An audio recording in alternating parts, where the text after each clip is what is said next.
Presiden Jokowi bersama Wapres Yusuf Kala saat kampanye dulu pernah berjanji akan mendorong pertumbuhan ekonomi mencapai 7% dalam 3 tahun awal pemerintahan mereka. Kalian masih ingat nggak di debat calon presiden masa kampanye pemilu tahun 2014? Pada waktu itu Pak Jokowi menjanjikan pertumbuhan ekonomi 7%. Bahkan Pak Prabowo menjanjikan di angka yang lebih tinggi lagi, di 10% atau lebih. Sebagai informasi, pada waktu itu periode Pak SBY berhasil mengerek pertumbuhan ekonomi Indonesia di angka 6%. Tapi sedikit mengalami penurunan di tahun 2013-2014 di angka 5%, sejalan dengan penurunan harga komoditas Indonesia. Di tahun 2023, nyaris 10 tahun dari janji kampanye tersebut, pemerintahan Pak Jokowi sudah menghabiskan ribuan triliun dengan membangun ribuan kilometer ruas jalan, membangun lebih dari 50 bendungan, membangun pelabuhan dan industri baru, bahkan membangun ibu kota baru. Apakah itu semua membuat ekonomi kita tumbuh sebesar 7%? Sayangnya enggak ya. Rata-rata pertumbuhan ekonomi tahunan semasa pemerintahan Presiden Pak Jokowi dari sebelumnya bisa nyentuh 6%, malah turun jadi 5%. Sementara yang meningkat justru utang yang bertambah 5.000 triliun. Banyak pula BUMN yang dapat penugasan untuk pembangunan berbagai infrastruktur tadi tuh megap-megap terbebani utang. Terus apakah pertumbuhan ekonomi Indonesia di angka 7% itu atau bahkan 10% itu hanyalah mimpi? Atau kita emang udah salah dari awal ya? Ngapain juga sih kita pengabdi gajian ini ikutan musingin ekonomi negara tumbuh 5%, 6%, 7%? Apa bedanya dan apa juga efeknya buat kita? Selamat datang di YouTube channel Slave Berdasi. Di sini, Slave Berdasi akan menawarkan berbagai pil pahit. Berbagai cerita berdasarkan kejujuran pada realita yang pahit, lugas, dan apa adanya. Seperti layaknya pil pahit, menerima dan menelannya sudah pasti sulit. Tapi dengan itulah, kita bisa jadi lebih baik. Subscribe biar nggak ketinggalan, like dan komen kalau suka sama videonya. Kalian familiar nggak sama teori bumi datar atau flat earth? Ini adalah kelompok orang yang percaya bahwa bumi itu datar. Jadi kalau kita jalan terlalu jauh dan ke pinggir bumi, maka kita akan jatuh. Ini adalah pemahaman yang dianut banyak orang di 500-600 tahun yang lalu sebelum pembuktian ilmiah oleh Galileo. Sampai sekarang pun masih ada sedikit kelompok orang yang percaya bahwa bumi itu datar. Meski Christopher Columbus sampai astronot Neil Armstrong udah membuktikan bahwa bumi dan planet lainnya tuh bulat. Pada saat itu pemikiran yang terdengar terbelakang itu bukan hanya tentang bumi datar, tapi juga pemahaman bahwa kekayaan di dunia itu statis, tidak bergerak kemana-mana. Jadi kalau suatu negara mau semakin kaya, maka mereka harus melakukan perdagangan yang lebih besar dan lebih menguntungkan. Bahkan kalau perlu dengan cara memperluas wilayahnya dengan merebut wilayah dan kekayaan orang lain. Pemahaman ini yang disebut sebagai paham merkantilisme, yang pemikirannya berkontribusi terhadap berbagai penjajahan dan kolonisasi yang dilakukan oleh negara-negara Eropa. Iya, termasuk Belanda ke Indonesia selama 350 tahun. Ternyata pemikiran-pemikiran yang begitu populer di 500-600 tahun lalu tuh nggak semuanya terbelakang. Pemikiran bahwa kekayaan dunia itu statis, maka harus berdagang untuk semakin kaya, ternyata masih merupakan rule of thumb yang berlaku di zaman sekarang ini. Meski nggak persis plek-plek sih, apalagi dengan cara menjajah. Kalau sekarang mainnya udah lebih cantik lah. Dengan perdagangan ini yang membuat beberapa negara di tahun 2000-an seperti China, Korea Selatan, dan Jepang jadi bisa melakukan lompatan ekonomi yang besar. Ekonomi mereka bertumbuh sangat tinggi, bahkan beberapa waktu mencatatkan pertumbuhan ekonomi tahunan hingga belasan persen. Yang pada akhirnya membuat negara-negara tersebut jadi negara dengan perekonomian yang maju. Dengan modal yang semakin besar ini yang membuat negara jadi kaya. Kayak kita bisa lihat nih di chart GDP growth annual antara Korea, China, dan Jepang. Kelihatan tuh ya, Jepang udah tinggi duluan, terus disusul sama Korea Selatan, setelahnya baru China. Belajar dari kesuksesan yang telah dilakukan negara Asia lainnya untuk bertumbuh ekonominya seperti China, Jepang, dan Korea Selatan, apa mungkin Indonesia meningkatkan pertumbuhan ekonominya? Nggak usah muluk-muluk deh kayak mereka yang pertumbuhan ekonominya mencapai angka 2 digit, tapi 7% aja. Gimana? Sebelum itu kita bahas dulu nih, kenapa pertumbuhan ekonomi atau istilahnya GDP growth ini jadi faktor penting. Pertumbuhan GDP atau Gross Domestic Product ini adalah refleksi dari perputaran uang dalam perekonomian selama setahun. yang pada akhirnya turut menggambarkan peningkatan level kemakmuran dan penciptaan lapangan kerja. Antara ekonomi negara bertumbuh 5% atau 6%, emang sih hanya selisih 1%, tapi ini kita bicara angka 1% ekonomi se-Indonesia Raya loh. Ekonomi Indonesia atau GDP atau sederhananya adalah perputaran uang di seluruh Indonesia itu setahun nilainya bisa mencapai 19.500 triliun rupiah. Untuk ekonomi Indonesia, 19.500 triliun rupiah itu pertumbuhan antara 5-6%-nya itu selisih 1%, artinya selisihnya 200 triliun. Nggak kebayang kan selisih 200 triliun itu dampaknya gimana pada ekonomi Indonesia? 200 triliun itu bisa bangun ratusan gedung untuk penyerapan tenaga kerja jutaan orang atau bahkan subsidi puluhan juta masyarakat. Dampaknya besar banget. Dulu resep pertumbuhan ekonomi yang tinggi ini sederhana. Caranya adalah dengan membuat masyarakat jadi lebih produktif dengan cara shifting dari pekerjaan masyarakat yang masih bercocok tanam, yang low value, berubah jadi pekerja di pabrik yang high value. Istilah kata merubah pekerjaan rakyat banyak dari menanam padi jadi bikin motor atau mobil. Kita lihat contohnya Jepang dengan otomotif, Korea Selatan yang diawali dari baja lalu jadi elektronik. Terus ada China yang pada semua lini industri bisa jadi made in China. Produk-produk tersebut dijual ke berbagai negara di dunia dengan kualitas dan harga yang kompetitif sehingga laku di pasar global. Zamannya kan globalisasi, jadi ada kesempatan nih buat jualan. Nggak ada tuh negara maju kaya raya yang modalnya bercocok tanam. Ini no offense ya, tapi ini kenyataan pahit di dunia. Proses transisi negara seperti China, Korea Selatan, dan Jepang ini bisa dilihat dari meningkat pesatnya urbanisasi. Disertai dengan momentum yang tepat, didukung pula dengan angkatan kerja yang besar dan berada dalam usia produktif. Kita bisa lihat Jepang yang lebih dulu punya tingkat urbanisasi yang tinggi, udah di angka 70% dari tahun 70-an ya. Sementara Korea Selatan baru nyusul di tahun 90-an. China juga terlihat punya tren urbanisasi yang sangat pesat, tapi nggak bisa dibandingkan dengan Jepang dan Korea Selatan karena China adalah negara yang super besar. Tingkat urbanisasi ini bisa juga dilihat dari kota-kotanya semakin maju dan semakin bagus. Semakin banyak gedung tinggi menjulang, semakin banyak orang yang tinggal di sana.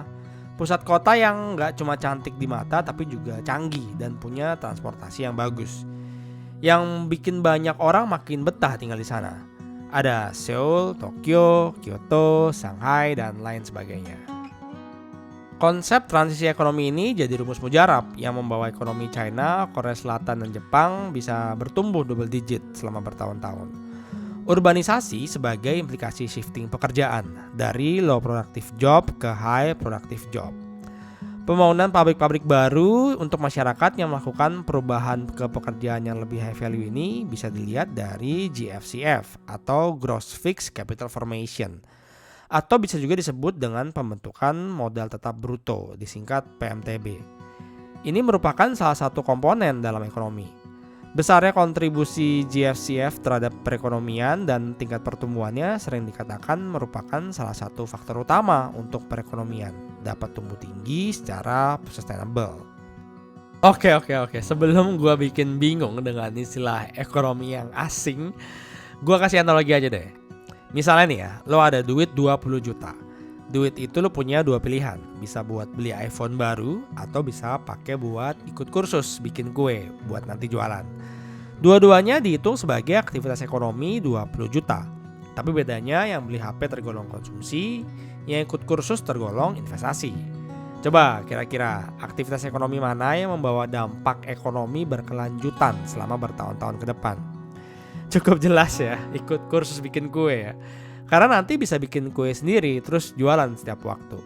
Uang hasil keuntungannya pun bisa buat beli iPhone terbaru nanti. Ini sama dengan perekonomian negara. Uang 20 juta tadi itu bisa kita katakan sebagai modal. Modal ini mau dipakai buat apa? Konsumsi atau investasi? Investasi ini yang tadi gue sebut sebagai GFCF atau Gross Fixed Capital Formation. Investasi real asset kayak bangun pabrik, beli mesin, bangun gedung sekolah, gedung perkantoran, dan lainnya. Nah kalau kita lihat dari lompatan besarnya China dan Korea Selatan yang dulu, Indonesia jadi ketinggalan nih. Terutama sejak krisis moneter tahun 98, GFCF kita sempat drop selama bertahun-tahun. Sementara pada saat yang sama, Korea Selatan dan China masih ngebut dan bikin kita makin ketinggalan. Modalnya dari mana sih buat naikin GFCF ini? Ada 3. Pertama, dari uang masyarakat. Ini udah dicoba oleh pemerintah periode Pak Jokowi dengan program pengampunan pajak atau tax amnesty. Harapannya adalah untuk mengembalikan uang orang-orang kaya yang diumpetin di luar negeri. Jadi uang yang diumpetin di tax haven kayak Cayman Island itu harapannya bisa balik ke Indonesia, ditaruh di bank atau di instrumen lainnya di dalam negeri. Uang ini bisa disalurkan oleh bank untuk pinjaman ke masyarakat dan perusahaan yang butuh modal. Tapi harapannya ada ribuan triliun dana yang bisa dibawa pulang untuk ditempatkan ke Indonesia. Realisasinya hanya 145 triliun. Cara kedua, dengan mengundang investor-investor luar lebih banyak untuk menanamkan modal ke Indonesia. Terlepas polemiknya di kalangan masyarakat ya. Salah satu usaha ini sudah terlihat dari usaha pemerintah yang menerbitkan Omnibus Law atau UU Cipta Kerja yang membuat peraturan lebih sederhana dan lebih ramah pada pebisnis. Biar investor senang buat nanam modal di sini. Nah, kalau ini udah lebih terlihat perkembangannya, terutama dari upaya pemerintah melakukan hilirisasi hasil-hasil tambangnya. Kalian pasti sering dengar kan kalau Pak Jokowi hobi banget bikin smelter dan mendorong investor luar yang butuh logam untuk baterai EV supaya bikin pabriknya di sini. Yang ketiga adalah dengan berdagang alias ekspor. Faktor ini merupakan resep utama yang dilakukan China dan Korea Selatan untuk melakukan lompatan besar untuk meningkatkan pertumbuhan ekonomi. Karena dengan berdagang jor-joran meningkatkan pemasukan yang kemudian dijadikan sebagai tambahan modal. Intermezzo sedikit. Di sini pemahaman ekonomi yang berlaku adalah seluruh negara di dunia berebut modal biar bisa bertumbuh menjadi kaya. Makanya kalau memahami bagaimana ekonomi bekerja, kalau dengar ada negara yang bisa dibangun dengan modal cetak uang sendiri, jadi nggak masuk akal ya. Lanjut ya tentang perdagangan. Masalahnya adalah berdagang yang dulu itu berbeda dengan sekarang. Saat ini tantangannya adalah udah nggak zaman lagi globalisasi seperti tahun 2000-an ketika masuki masa puncaknya. Sekarang ini nih malah sebaliknya. Negara-negara sibuk melakukan proteksionisme dengan membuat berbagai batasan, dengan naikin tarif pajak salah satunya. Ujung-ujungnya malah balik lagi ke pemahaman merkantilisme di 500-600 tahun lalu. Hal ini juga yang menyebabkan banyak timbulnya kecurigaan, bahkan peperangan. Saat sekarang ini Indonesia jadi susah untuk meniru kesuksesan Korea Selatan dan China untuk berdagang. Lagi pula kita juga nggak punya kualitas dan harga yang kompetitif untuk dijual ke berbagai negara di dunia buat ngasih efek yang cukup untuk ekonomi negara sebesar kita. Ekspor kita selama ini nggak jauh dari bisnis keruk alam, itu pun nggak sustain. Lihat aja negara-negara di Afrika atau Amerika Latin. Mereka gitu-gitu aja tuh, karena cuma ngandelin bisnis keruk alam seperti yang udah gue pernah bahas di video katanya Indonesia kaya sumber daya alam. Masalahnya malah akselerasi infrastruktur yang sebenarnya bertujuan meniru Korsel, China, dan Jepang ini sekarang dilakukan oleh banyak negara. Dulu infrastruktur digadang-gadang jadi poin penting untuk meningkatkan konektivitas ekonomi, alat untuk meningkatkan pertumbuhan ekonomi. Sekarang malah berbalik jadi pedang bermata dua. Malah jadi beban karena menyerap banyak modal, utamanya dengan menggunakan utang. Kemudian dampak langsung dari pembangunan infrastruktur juga baru bisa dirasakan di jangka panjang. Lihat aja tuh negara-negara berkembang lainnya yang udah keburu kolaps karena utang bengkak di infrastruktur. Kalau harapan awalnya adalah untuk bikin ongkos pabrik yang mau ekspor jadi makin murah, tapi sekarang masalahnya ekspornya jadi nggak jelas mau kemana. Lihat aja industri tekstil yang mengalami penurunan dari tahun ke tahun. Kalau kita lihat pada data historikal di grafik ini, garis warna oranye yang menggambarkan urbanisasi Indonesia terlihat mengalami peningkatan. Bahkan udah mencapai 50% sejak tahun 2010. Nggak jauh berbeda dari China, meskipun belum kayak Korea Selatan dan Jepang ya, yang di angka 70%. Kemiripan pola sudah ada, tapi peningkatan urbanisasi ini tidak disertai dengan peningkatan GFCF. Terlihat pada garis abu-abu yang justru menunjukkan rasio menurun bila dibandingkan terhadap perekonomian. Padahal sebenarnya GFCF ini bisa dibilang sebagai faktor terpenting untuk mendongkrak pertumbuhan ekonomi yang tinggi dan sustainable, di mana urbanisasi itu hanya indikator dari dampak peningkatan GFCF. Nah, kembali ke pertanyaan awal, bisa nggak ekonomi Indonesia bertumbuh 7% atau bahkan lebih? kita udah paham ya kalau sekarang ini arah dunia jadi deglobalisasi yang saling memproteksi kekayaannya masing-masing dengan menetapkan banyak batasan. Seakan kembali ke era merkantilisme di periode 500-600 tahun yang lalu lah. Maka dengan cara perdagangan dunia ini jadi semakin sulit untuk Indonesia menggenjot pertumbuhan ekonomi. Dengan rekam jejak perdagangan kita selama ini aja, jujur rasanya kita nggak cukup baik untuk bersaing di pasar internasional. Selama ini kita sudah terlalu lama keenakan punya pasar domestik yang besar, keenakan pula bisnis keruk alam. Mana yang ngeruk bukan kita sendiri juga, tapi dari asing. Kita cuma terima hasilnya dari bagi hasil. Maka opsi yang tersisa dalam mengakumulasi modal adalah dengan mengundang investor masuk bagi yang membutuhkan bisnis keruk sumber daya alam kita, terutama logam dan nikel untuk baterai kendaraan listrik tuh yang lagi ngetren jadi game changer di dunia. Setidaknya dengan investor dunia berinvestasi pada hilirisasi hasil tambang di Indonesia bisa meningkatkan nilai jual sumber daya alam kita. Hasil bumi ini bisa diproses di dalam negeri sehingga nilai tambahnya jadi jauh lebih tinggi. Menyerap investasi, iya. Menyerap tenaga kerja yang banyak, iya.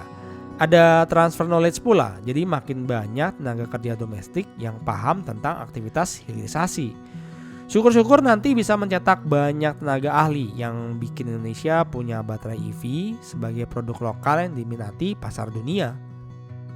Kalau benar muaranya seperti harapan pemerintah bahwa Indonesia jadi pemain besar baterai kendaraan listrik dalam 5-10 tahun ke depan, maka masuk akal kalau pertumbuhan ekonomi bisa di angka 7%. Tapi kalau enggak, kalau hanya hilirisasi aja, nggak bikin produk apapun, maka belum pernah ada sih negara berkembang yang jadi negara maju hanya bermodalkan hilirisasi sumber daya alam. Palingan lagi-lagi hanya segelintir orang yang udah kaya jadi makin kaya. Kemudian kalau cadangan alamnya menipis atau nggak lagi dibutuhkan, siap-siap deh ekonominya nyungsep lagi. Kalau begini lupain aja deh ekonomi Indonesia bisa tumbuh 7%. Nah jadi gimana? Menurut kalian bisa nggak sih pertumbuhan ekonomi Indonesia bertumbuh 7% atau lebih? Tulis di kolom komentar ya. Melalui petualangan perspektif ini, Slave Berdasi bercerita dari point of view-nya sendiri tentang hidup, pekerjaan, keuangan, ekonomi, sosial secara jujur apa adanya. Semoga melalui cerita Slave Berdasi, kalian mendapatkan sudut pandang baru yang bermanfaat. Like dan komen kalau suka sama videonya, dan subscribe untuk ngikutin video-video terbaru dari Slave Berdasi. Sampai ketemu di video berikutnya.